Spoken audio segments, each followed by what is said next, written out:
მაშინ როდესაც კორუფციაში აყვავდა მათი გარემოწვა, კატარაკლანური სისტემები აქვს ჩამოყალიბებული და კორუფციული სისტემები. ამიტომ ეს ჭირი უნდა მოიშალო დაუჩინებლად. ეს საკუთარ თავზე მაქვს გამოცდილი, როდესაც ოჯახის წევრი უწევს რომ ქვეყანა დატოვოს. ეს არის სტრესი და ეს არის ტკივილი, რომელსაც ვერასოდეს ვერ მოიშორებ.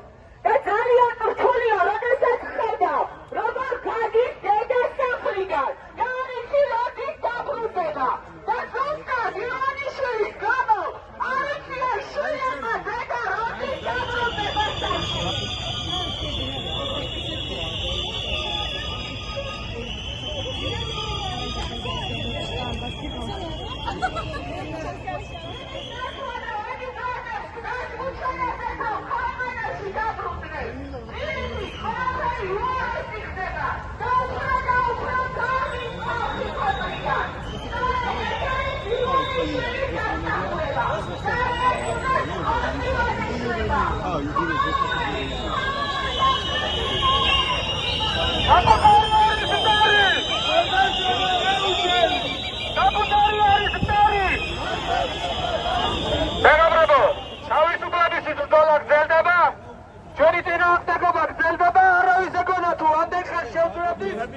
უწყვეტი პროტესტი ძელდება თითქმის 2 წელი, უკვე შაბათის მარშები ტარდება 13 დეკემბრის მერე და არის 36 მარში და ჩვენი ეს წინააღმდეგობა არ განელდა.